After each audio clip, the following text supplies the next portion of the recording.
Hello everyone and welcome back to the center of the universe. We are here to recap the first of the 6 weeks heading into the grandest weekend of them all as it has now been, WrestleMania. So strap yourselves in and prepare for all that transpired. Kicking things off on the red brand of Monday Night Raw, it was celebration time for the new King of the Ring, the Bruiserweight Pete Dunne, just 24 hours after the grueling tournament that saw him defeat Keith Lee in the finals to become this year's King of the Ring. Pete Dunne stood in the ring and discussed what his potential future could be. He had a championship opportunity of his choosing, to choose whenever, however, and on whoever he wanted. While he pondered over the decision, he wouldn't be given the opportunity to wait any longer as the World Heavyweight Champion himself, Roman Reigns, celebrating becoming a top 10 longest reign of all time within this series, would make his way into the ring, look Pete Dunne in the face and deliver one simple message to him. It didn't matter who he wanted to face at WrestleMania, because Roman Reigns wanted to face Pete Dunne at WrestleMania for the World Heavyweight Championship.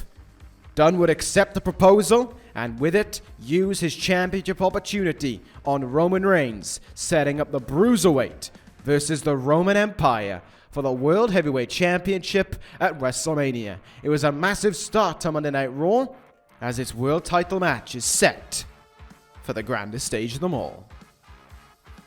Moving over to the blue brand momentarily, it was a big night for the Saviors as they would start and open the show with 2 big matches. First up on the agenda was the Saviors taking on the Good Brothers for the SmackDown Tag Team Championship. With the Good Brothers having defeated the Saviors the last time in non-title action, this time, with the titles on the line, it looked like history was about to repeat itself and the Good Brothers were about to capture titles number 6. However, a bit of ingenuity from the savior of submissions, Drew Gulak, dragging Luke Gallows off the apron before applying a Gulak onto the floor outside of the ring, distracted Carl Anderson long enough for Roderick Strong to capitalize, connect with the end of Heartache, and keep the tag team titles on the Saviors. However, there would not be much time to celebrate their victory, as the party would be crashed by EC3 and MJF, the duo who coined themselves as Perfect. The two would walk to the ring and stare down the tag team champions, saying that they were coming for the gold, and that in the eyes of EC3 and MJF, it was their destiny to be SmackDown Tag Team Champions. However, talking about destiny led to a massive return of one of the most dominant tag teams in SmackDown history. Tama Tonga and Tangaloa, the Gorillas of Destiny, who we had not seen since Fastlane, returned onto the blue brand and stood in the ring with Perfect and the Saviors, telling the duos if they want to talk about destiny and if they want to talk about the greatest tag team, they were looking them right in the eyes and they didn't care who was in their path. The titles were going back to the Gorillas. A massive stage set in the SmackDown Tag Team division. What does the future hold? For our main event, though, it was the Savior himself in action. Ricochet wanted to prove himself to WrestleMania opponent and WWE Champion Tommaso Ciampa hosted an open challenge that would be accepted by, of all people, Death Rider, Jon Moxley. With Moxley still believed to be in a hospital in Boston following up his last man standing match with Apollo Crews, this was a shock in and of itself, and the two men went to battle with each other. They threw everything they had at one another, which was incredibly surprising given the war that Moxley had gone through just a number of days beforehand. However, when it looked like the Savior had it all wrapped up against Death Rider, a surprising counter out of left field from Moxley would connect. The rebound lariat took Ricochet down, and the paradigm shift scored what could be seen as an upset victory over the Savior. Ciampa walked off in disgust at what he had witnessed, but in the ring, it was Moxley deep in celebration. He had just beaten the Royal Rumble winner. Who knows what is next? It was not a great night for ECW, however, on paper, as the show would open with the most disgusted man in the world in Corin, taking a look back at what had transpired on last week's ECW, and responding to Seth Rollins' challenge at WrestleMania with one word: no. Corin would stand in the ring as the boos would rain down on him, and as he went to leave the ring, with a myriad of "you suck" chants filling the arena, he would be met by none other than the chairman of the board, the CEO of the WWE, and the man who shows no fear in the heart and face to anyone.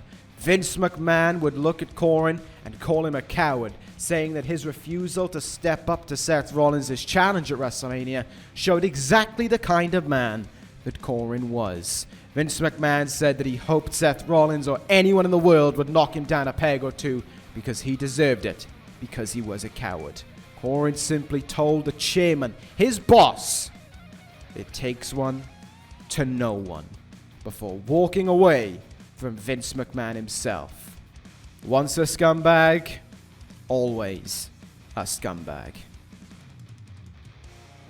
And to end the night, we had to endure the only celebration in town, a celebration involving the most detested group in pro wrestling today, Los Ingobernables de Japón, led by ECW champion Tetsuya Naito. The man had marked and scarred the ECW title since his last appearance, the belt no longer shining and the leather looking destroyed and worn down.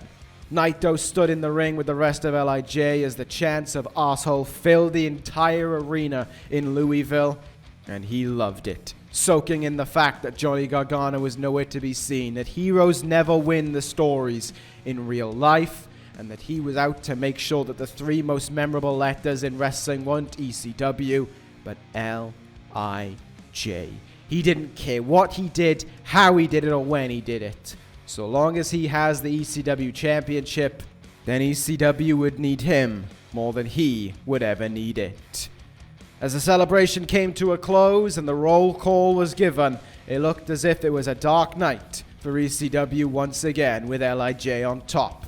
However, it was all about to change, because the lights went out in the building, and when they came back up, Aleister Black was rising, there to gate crash the party and take himself head on into the force of LIJ, delivering his own party, a Black Mass party, first taking care of Cold Skull Sonata, then the King of Darkness Evil, and finally stepping into the ring to stand toe-to-toe with the Time Bomb and deliver him a Black Mass as well.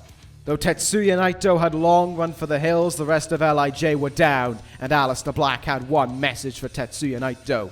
The card had been dealt. Vengeance's hand had called Tetsuya Naito, and he was coming for El Ingobernable, and with it, his sights will be set on the ECW Championship. Can Aleister Black be the hero that ECW needs in its darkest day to take care of the force of Los Ingobernables de Japón? We will find out, and we certainly hope so. However, we take ourselves back to Monday Night Raw this week to close out the recap of the week that had transpired with the moment of the week as it was voted for in great numbers by you, the viewers.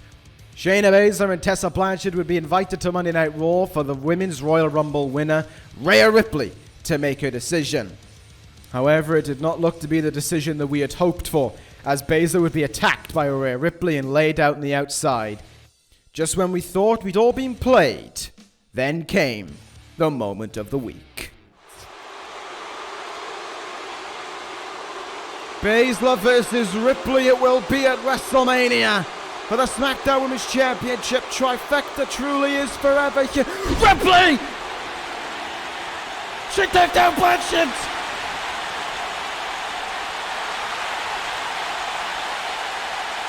Ripley just took down Tessa Blanchard!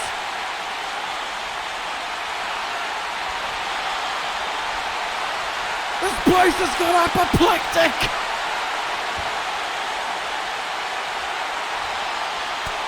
Ripley saying that Blanchard played herself. She believed something that wasn't true, and now, through the table, goes Tessa Blanchard. It wasn't us who were played. It wasn't us who were fooled. It was Tessa Blanchard all along.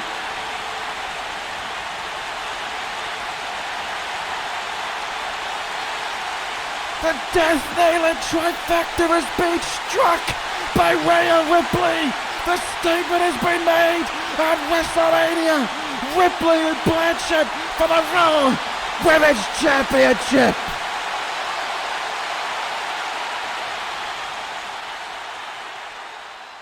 With the week that was now behind us, we can look towards the future and some of the matches that will be coming our way as well. On Monday Night Raw, it will be Cesaro going one-on-one with one half of the Raw Tag Team Champions, Raw, in what will promise to be a hard-hitting match. But the main event on Monday Night Raw is where it is at. Jeff Hardy versus Brock Lesnar in a tables, ladders, and chairs match. The only way to win by pinfall or knockout. If Brock Lesnar defeats Jeff Hardy, the charismatic enigma must retire from professional wrestling.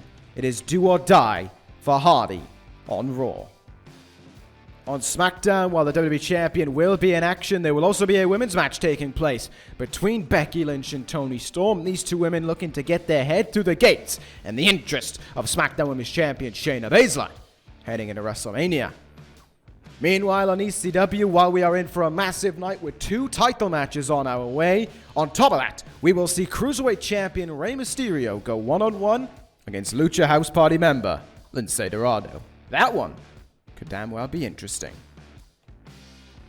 Well, that'll do it for another week here at the center of the universe. We hope you enjoyed watching. Thank you for watching as well. If you did enjoy, please be sure to leave a like below and a comment on what you're looking forward to as we get closer to WrestleMania. And while you're down there, be sure to take a look at the links as well to the Twitter, Twitch, and the Wiki page as well to get yourself caught up. And while you're down there, be sure to take a look at the join button, where for just $2 a month, you can gain access to every episode of Universe 48 hours before it goes live on air as a premiere, on top of the badges and emotes that come with it.